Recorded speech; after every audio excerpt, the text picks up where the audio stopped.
Olá pessoal, estamos aqui agora no Fundamentos da Refrigeração 5.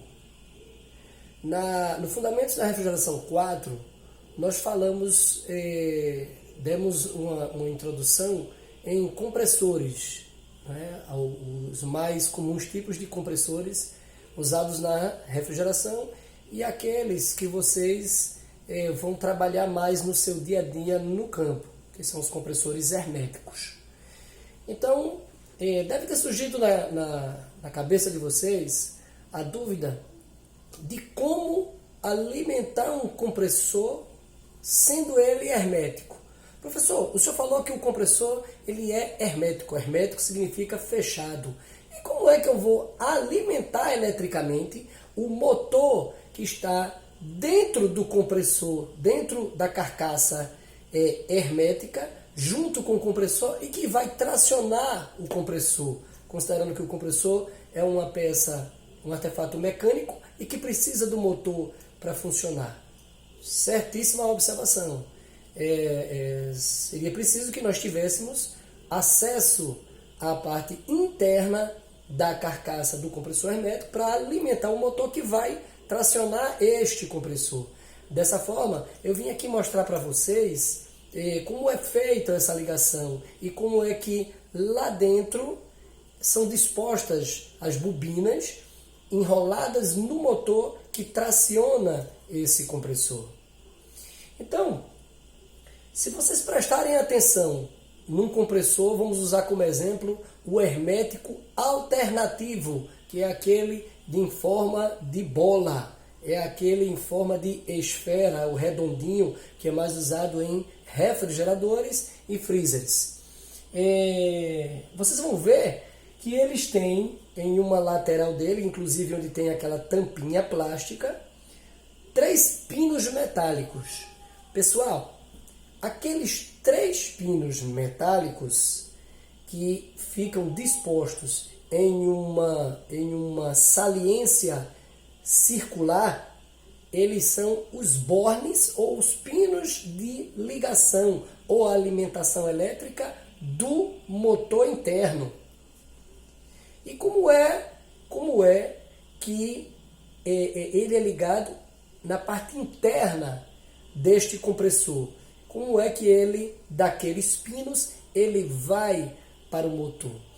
Inicialmente, pessoal, se vocês pegarem um motor elétrico, qualquer ele que seja, ele é disposto de um rotor, que é a parte que gira, é a parte que roda, por isso o nome é rotor, e a parte externa, onde o rotor gira dentro, é chamado de estator, e onde são dispostas as bobinas enroladas de fios de cobre.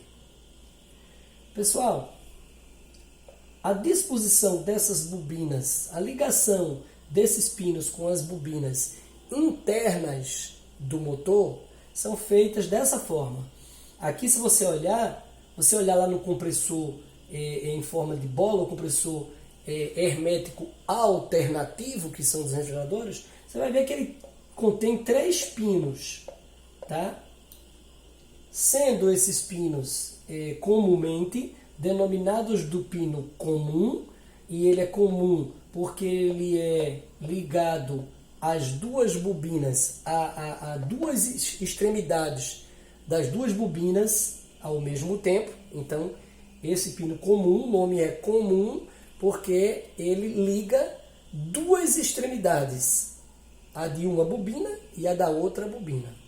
E os outros 2 pinos, que são o auxiliar, que pertence a uma das extremidades da bobina auxiliar, e o pino de marcha, que liga a outra extremidade da bobina de marcha e que, portanto, tem o nome desta bobina. Se vocês prestarem atenção, os pinos inferiores, cada um deles, dão nome às bobinas a que eles pertencem. Para alimentar, pessoal, uma bobina elétrica, eu tenho que ter uma fase e um neutro, porque o motor só funciona a partir do momento que que eu, com uma fase e o neutro, eu alimento as duas extremidades de suas bobinas, de forma que quando eu as alimento, essa bobina ela cria um campo magnético giratório em função da disposição deste enrolamento dos fios de cobre, um campo giratório que faz com que, por imantação, o rotor gire dentro do estator, já que esse é centralizado pelos rolamentos anterior e posterior, ou superior e inferior. Então, quando a corrente elétrica passa nas bobinas de um motor, formando um campo magnético giratório, ele induz o rotor a girar. Então, eu preciso alimentar as bobinas de um motor com fase e com neutro. E neste caso aqui, não é diferente.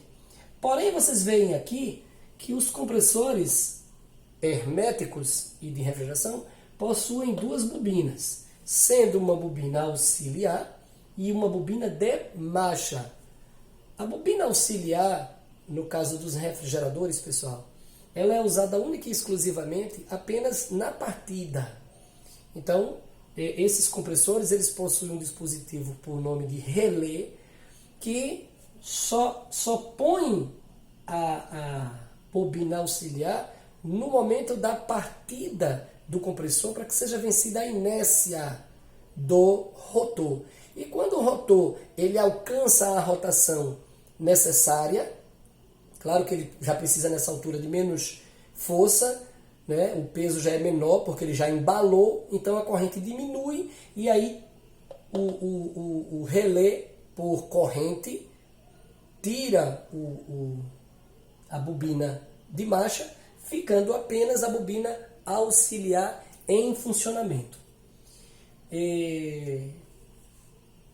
Era comum, era regra geral, antigamente, os compressores terem essa disposição dos pinos, né? Um triângulo de cabeça para cima, onde nessa posição que estão dispostos os três, o da esquerda inferior, o primeiro no caso, seria o pino auxiliar. O de cima, do meio, do centro, seria o comum. E o da extrema direita, na parte inferior, o marcha. Porém, pessoal, hoje em dia isso mudou muito. E muitas vezes, quando você compra um compressor, o fabricante ele já especifica quais são os pinos que você deve ligar os cabos corretos, de forma que você não tenha como errar. Porém, se você pegar algum compressor que não tenha determinado o posicionamento dos cabos, você pode fazer uso de um alicate amperímetro ou um multímetro e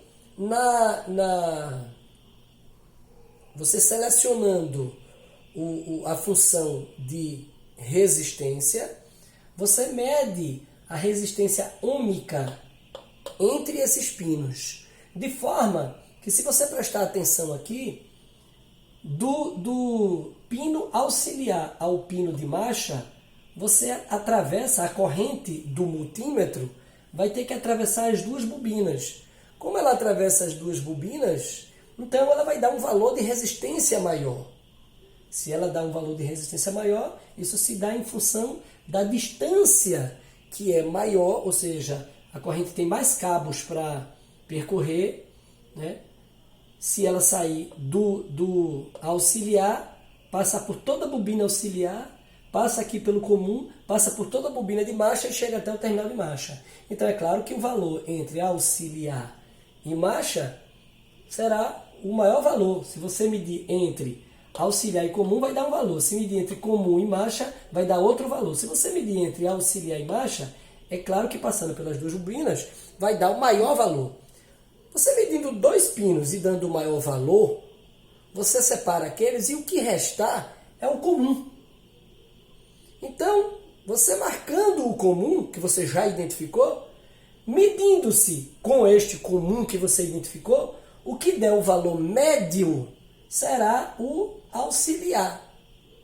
E ainda medindo com o comum, você fazendo a medição, o que der o valor mínimo de resistência será o Masha. Porque do comum para o Masha, se você olhar aqui, a bobina é menor que do comum para o auxiliar. Então, o maior valor só se dá do auxiliar para o Masha, o valor médio do auxiliar para o comum e o valor mínimo do comum para o Masha. Então, é uma forma de você identificar os bornes de um compressor, né? Os pinos, como você vai fazer a ligação. Lembrando que hoje os fabricantes eles já dispõem a nomenclatura dos bornes nos manuais de ligação dos compressores, dentro da caixa, quando eles vêm embalados, dentro da embalagem, né? Então, aqui eu estou demonstrando para vocês, fiz uma demonstração para vocês, da ligação tanto do compressor hermético alternativo, que é de refrigerador, e do hermético rotativo, que é aquele que eu falei, que é o cilíndrico, em forma de garrafinha de café. Se vocês olharem aqui, as duas ligações, as duas instalações, elas são praticamente as mesmas. A única diferenciação que tem é na parte inferior, onde no hermético alternativo, em forma de bola, você usa o acessório relé, que tira e bota a bobina auxiliar. Depois que o compressor ele pega aí ele vence a inércia, né? Então a corrente diminui e aí o relé tira a bobina auxiliar. Vou botar aqui o nome para vocês saberem do que se trata, tá? Esse P aqui, que vem no cabo que é ligado no terminal comum, no borne comum, esse P significa protetor. É aquele protetor térmico, quando aumenta muito a temperatura por conta da corrente que está passando aqui. Se aumentar demais, ele vai e abre aqui um bimetal e aí deixa de alimentar o compressor, desliga o compressor para que o mesmo não queime, tá, pessoal? Então tá aqui o fase, passando pelo protetor térmico e sendo encaixado no comum, e o neutro, que vem, é encaixado no relé, e aí o relé é ligado, ele encaixa nos dois pinos inferiores do borne de ligação do compressor alternativo. Já no caso aqui do compressor rotativo, que é o cilíndrico, você veja que na parte superior você tem a fase da mesma forma, fase, o protetor térmico e ligado no borne comum. E vocês têm o neutro, que vem, passa por um dos lados do capacitor para alimentá-lo, para que então ele possa alimentar o borne auxiliar, e aonde o neutro entra para alimentar o capacitor, ele já sai e alimenta o Masha. Mas, pessoal, a única diferença que existe, se vocês prestarem atenção, entre as duas ligações, é que no caso do alternativo, do hermético alternativo, nós usamos o relé na parte inferior. E no caso do hermético rotativo, nós usamos o capacitor. Isso nós veremos de uma forma mais profunda quando nós irmos para as aulas práticas no laboratório. Então vamos fazer essas ligações e os testes práticos para vocês verem como é que funciona, inclusive fazendo uso do multímetro para a identificação das bobinas dos compressores. Beleza? Assistam umas 2 ou 3 vezes e qualquer dúvida eu estou à total disposição de vocês. Forte abraço então, pessoal!